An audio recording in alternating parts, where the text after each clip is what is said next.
All right, we are back. So, as you can see, for the 6-part series, we are breaking down what is an apostille, what is public document, what is a federal document, what is Hague versus non-Hague, how to transact a Hague request, how to transact a non-Hague request. So, the first episode of this mini-series, we are talking about what is a apostille. The right terminology is apostille, okay? Apostille. But for me and how you train your students, if you so want to teach people, or your customers, have them call it whatever the hell they want to call it. It don't really matter, okay? The point of the matter is you're trying to help them and also get your coins at the same time. The right terminology is apostille, but in this mini-series, I'm going to call it apostille, okay? Moving on. So, what is an apostille? An apostille basically says, hey, you as a notary were duly commissioned and your commission was not expired at the time of the notarization. The other part of it is if you're a public official, a county clerk, a district superior clerk, you are being certified. Okay, so in theory, the document has nothing to do with the apostille request. It has everything to do as you as the notary or you as the public official at the time of the notarization, or at the time of the vital record being issued, okay? So, with an apostille, and let me see if I can find one. Okay, so I had to go find a document, all right? So, again, I'm showing you an apostille. This is my information, okay? So, every single apostille or apostille that you receive from any state is going to have these 10 elements, okay? These 10 elements will be on every single apostille. And this is basically what it looks like. It's an 8.5 by 11 document, okay? This is New Jersey. I'm going to derail real quick.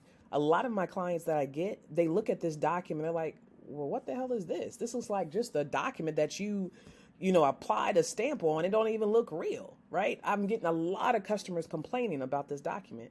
But there's nothing that we can do for him, right? This comes from the Secretary of State. There's nothing I can do. This is what they give, okay?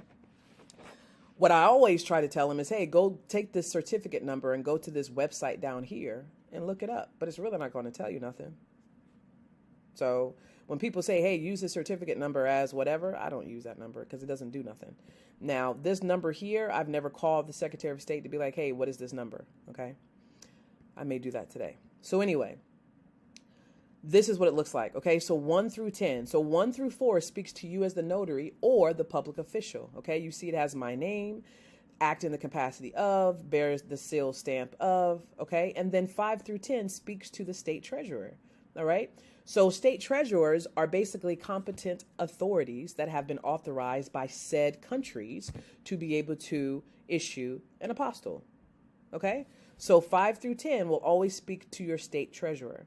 Now, there are other states that look different than this, okay? Some other states have really cool ways that they actually attach the apostille to the requesting document. However, New Jersey's kind of whack, all right? So we have an 8.5 by 11 document, which is across all 50 states. 1 through 10 is through all 50 states, okay? So just make sure if you're the notary, your client's information is not going to be on this document. You're the one that's being certified. You're the one that's being put on this document, whereby your information is going to the country of intent, okay? Now, the other thing I want to tell you is when you see these staples here, okay, or however it is attached, always, always, always make sure you tell your clients not to unstaple or detach the document, because the receiving country may find that it's been tampered with and it may get rejected, which means your client's going to have to go through the whole process, fees, all of the things to get this done again. So that's important, okay? So that's basically what an apostille is. It speaks to you as the notary or the public official at the time of the apostille request, period. That's it, okay? And just make sure you tell your customers, don't detach this, because if they do, they're going to be out of money. And it ain't going to be my money. It's going to be your money, because I ain't paying for it again if you mess up. But you as an apostille coordinator, best believe you need to treat these documents even more so than you do loan signing documents, okay? Because typically with loan signing, what are you doing? You go into the house, you sign it, and you're shipping it. With apostilles, it's all about paperwork, data integrity, data management, okay?